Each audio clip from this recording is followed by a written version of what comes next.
Primera epístola de Juan, capítulo 1, del versículo 1 al 10. Luego para todos ustedes la Sagrada Escritura, en el nombre de nuestro Padre eterno Jehová, de nuestro Señor Jesucristo y del Espíritu Santo.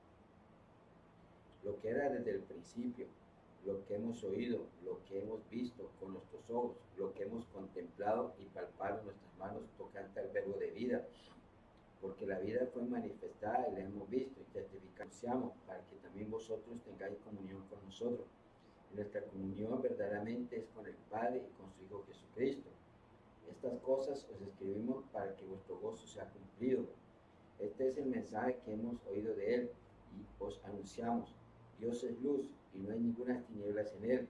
Si decimos que tenemos comunión con él y andamos en tinieblas, mentimos y no practicamos la verdad. Pero si andamos en luz como él está en luz, tenemos comunión unos con otros, y la sangre de Jesucristo su Hijo nos limpia de todo pecado. Si decimos que no tenemos pecado, nos engañamos a nosotros mismos y la verdad no está con nosotros. Si confesamos nuestros pecados, él es fiel y justo para perdonar nuestros pecados y limpiarnos de toda maldad. Si decimos que no hemos pecado, le hacemos a él mentiroso y su palabra no está en nosotros. Amén. Damos gloria a Dios. Hermoso una vez más en esta mañana recordar a nuestro Señor Jesucristo, ese verbo de vida, verbo de Dios que se hizo carne en el Hijo del Hombre, en el Hijo de Dios, como dice el Evangelio según San Juan, ya en capítulo 1, versículo 1 al 4.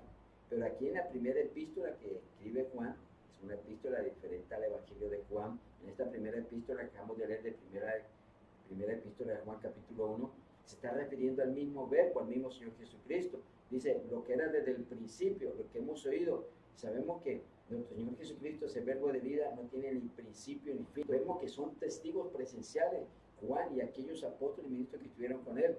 Y como hemos hablado en su momento, los historiadores del secularismo, los historiadores del humanismo, ellos dentro de sus evidencias lo que más buscan es que hayan evidencia.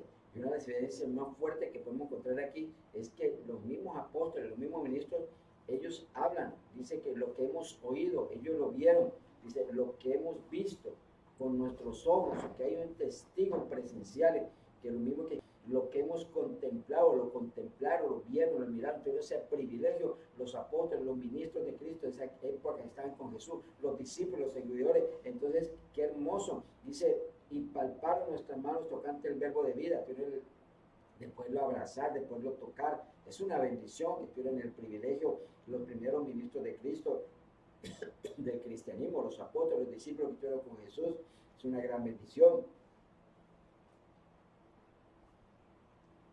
Dice, porque la vida fue manifestada, la hemos visto y testificamos y anunciamos la vida eterna, la cual está con el Padre y se nos manifestó. Nosotros siempre hablamos de Jesucristo, el verbo de vida, el verbo de Dios hecho carne. Pero Jesucristo es esa palabra viva, ese verbo vivo, y a través de él es que tenemos vida. Porque si vemos otro versículo nos habla, Dios creó el universo por nuestro Señor Jesucristo, por el poder de la palabra, fue declarado la palabra de Dios Padre y ahí ejecutaba el Espíritu Santo. Entonces en Jesucristo hay vida, por eso se llama el verbo de vida, amén.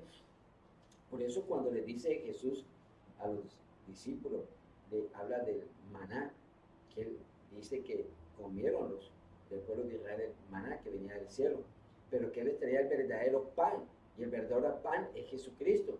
Entonces Jesucristo, el que come mi carne y mi sangre, tendrá vida eterna. Entonces, ese verbo de vida, y sabemos que hay que entenderlo espiritualmente, que es cuando comemos de su palabra, nos llenamos de su palabra, nos llenamos de su presencia, cuando predicamos el alma y declaramos su palabra, estamos ahí con la palabra de Dios, eso nos da vida, vida eterna, amén. Porque la vida fue manifestada, la hemos visto y testificamos, anunciamos la vida eterna, la cual estaba con el Padre y se nos manifestó. Entonces, esa palabra, ese verbo, esa vida que estaba con el Padre se nos manifestó, amén. Lo que hemos visto y oído os anunciamos para que también vosotros tengáis comunión con nosotros, y nuestra comunión es verdaderamente con el Padre y con su Hijo Jesucristo. Y como cristianos evangélicos, igual nosotros tenemos claro, nuestra comunión es con la deidad, como dice Colosenses 2:9, la deidad del Padre, del verbo de vida, Jesucristo, y del Espíritu Santo, sea maravillosa de un Dios todopoderoso, manifestado en el Padre, creador, en el Hijo Jesucristo. Jesucristo, Salvador, y el Espíritu Santo, Consolador y Gran Maestro, que nos lleva a toda verdad. Dice, estas cosas os escribimos para que vuestro gozo sea cumplido. Y qué bendición, ese gozo sigue con nosotros, que cada que leemos la Sagrada Escritura, cada que leemos la Sagrada Biblia, nosotros decimos, gloria a Dios, porque esta palabra, cuando la leemos, cobra vida en nuestros corazones a través del Espíritu Santo, y nos gozamos en quien hemos creído, ¿sí? Porque para nosotros predicar, evangelizar y enseñar, igual aquellos que Dios usó, para nosotros es esa vida, esa palabra de vida, esa palabra que nos llenó. De pronto estábamos angustiados, desesperados, hundidos en el pecado y la maldad que estábamos antes de conocer a Cristo, no sabíamos qué hacer, otros enfermos, otros encarcelados, otros perseguidos, otros heridos, otros en vicio.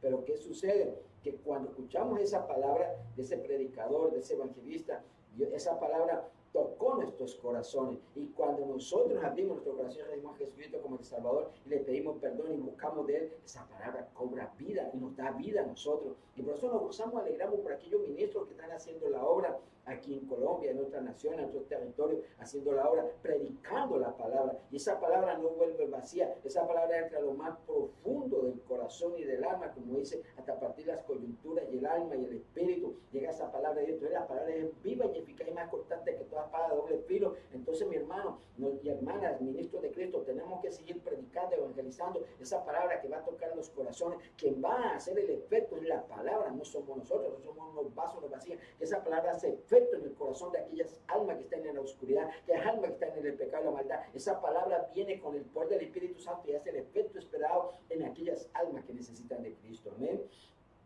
Este es el mensaje que hemos oído de Él. Y anunciamos, Dios es luz y no hay ninguna tinieblas en Él.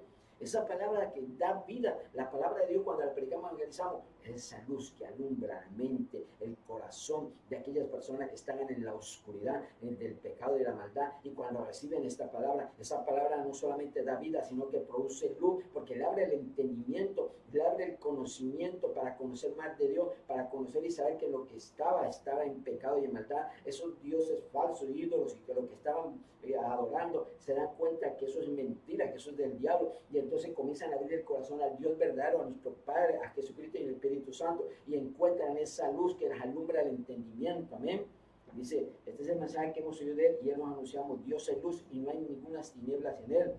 Si decimos que tenemos comunión con Él y andamos en tinieblas, mentimos y no practicamos la verdad. Así que como ministros de Cristo hemos de tener claro, si tenemos esa comunión con Dios, como decía mi hermana en la coordinación, nosotros no podemos estar mezclando nuestra vida con lo que presenta los pecados de la carne y la corriente del mundo. Nosotros tenemos que estar en esa luz que nos da la palabra, esa luz que es buscando a Dios en espíritu y en verdad, esa luz que cuando vivimos en santidad haciendo la voluntad de Dios. Amén.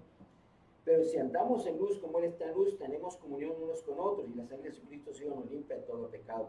Entonces, igual como esa alabanza, rompiendo cadenas, uno no sabe, como ministros de Cristo, como seres humanos que somos, tanto hombres como mujeres que servimos a Dios, hay veces que algunos se caen en la tentación, en pecado, mala obra, pero que entendemos nosotros que tenemos que ir ante la presencia de Dios, decirle a Jesucristo, perdóname, Jesús, de este pecado, malos pensamientos, malos sentimientos, maldición, con tu sangre, bórralo, Jesucristo, Santo Espíritu, me liberte de tu malos pensamientos, malos sentimientos, Dios mío, y esa es la comunión que tenemos contigo, con nuestro Señor Jesucristo, nosotros los ministros de Cristo, que Él nos limpia de todo pecado con su sangre roja carmesí. Si decimos que no tenemos pecado, nos engañamos nosotros mismos y la verdad no está en nosotros. Y eso es lo que tenemos que cuidarnos como ministros de Cristo, no meternos en una aureola de santidad, de hacerle entender de pronto a las ovejitas y a los familiares, a las personas, de que somos inmunes al pecado. No, mis hermanos, por la misericordia de Dios, gloria a Dios, y permanecemos en santidad. Pero el diablo anda como luego gente buscando a quien hacer caer.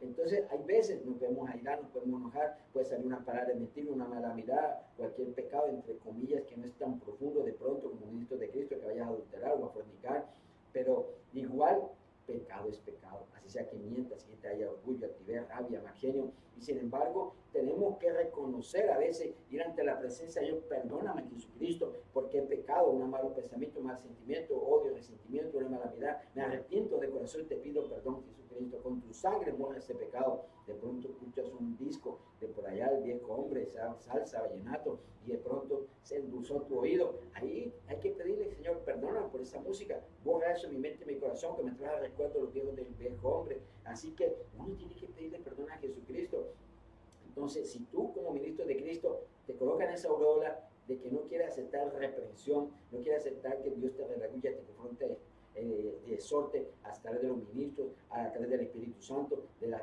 diferentes formas que Dios lo hace. Y si tú te crees que, no, ya soy salvo, siempre salvo, y estás pecando, hermano, te estás engañando. Dice, si decimos que no tenemos pecado, nos engañamos a nosotros mismos y la verdad no está en nosotros. Amén. Si confesamos nuestros pecados, Él es feliz y justo para perdonar nuestros pecados y limpiarnos de toda maldad. Y eso es lo que tenemos nosotros. Mira, yo antes de entrar aquí, Señor, porque uno va a hacer las cosas o va a la calle a hacer un oficio y uno, Dios mío, uno no sabe qué se puede encontrar o qué dardo, qué saeta. Pero uno a veces, Señor, este mal pensamiento, mal sentimiento que el enemigo colocó en mi mente, perdóname, Jesucristo, con tu sangre, bórralo, Cristo bendito. Y comienza uno entonces a pedirle perdón, a pedirle ayuda a Cristo. Amén. Entonces nosotros tenemos a Jesucristo y Él nos perdona de los pecados y con su sangre nos limpia toda maldad. Amén. Dice, si decimos que no hemos pecado, le hacemos al mentiroso y su palabra no está en nosotros. Entonces es algo que nos lleva a reflexionar y a meditar como ministro de Cristo. Sí, anhelamos vivir en santidad, anhelamos estar en santidad y queremos la santidad. El mismo apóstol Pablo decía en el libro de Romanos, capítulo 7, él dice que en el Espíritu, sí, capítulo 7, creo que versículo 21 al 23, dice, en el Espíritu, él quiere vivir en santidad, pero en la carne, en el cuerpo, quiere inclinarse a las cosas del pecado que presenta el mundo. Entonces, así mismo nosotros tenemos una vida en que nosotros queremos vivir en santidad, pero a veces hay luchas de dardos, hay ataques del enemigo. Pero vamos de bendición en bendición, victoria en victoria, porque yo sí creo que aquí en la tierra, y lo confesamos porque la palabra tiene poder, vamos a llegar a un nivel total de santidad en el nombre de Jesucristo, que no hay dardo, no hay saeta, no hay oración contraria, no hay diablo, muerte, no hay pecado, maldad, que nos pueda hacer caer, porque tenemos lo que está en nosotros, que es mayor, que es el Padre, que es el Espíritu Santo, y el Espíritu Santo que intercede por nosotros, santos, como es indecible, en aquellas debilidades e imperfecciones que no sabemos qué pensar ni qué decir, pero Él intercede con su voluntad del Padre, y la voluntad del Padre que nosotros vivamos en santidad, y Él nos ayuda a vivir en santidad, pero está en nosotros, reconocer, mis hermanos, reconocer cuando pecamos, mala hora, mal debilidades, pedirle perdón a Cristo, ir a su presencia, pedirle que nos perdone y que nos sacrifique, porque su palabra es viva y eficaz y más constante que toda espada de doble filo, que su palabra es poderosa, su palabra nos da vida y Él es luz y Él es el que hace que resplandezca esa luz en nosotros y las creerás tinieblas retrocedan. Amén. Damos gracias al Señor, Padre eterno, que es su Espíritu Santo por tu palabra que te hará nuestra mente corazones, si el deseo de tu palabra, tu que santo, predicadores, evangelizadores, enseñando tu palabra, conforme el Espíritu Santo nos usa, nos mueve y hará tu esta boca. Dios les bendiga, les amo en el amor de Cristo.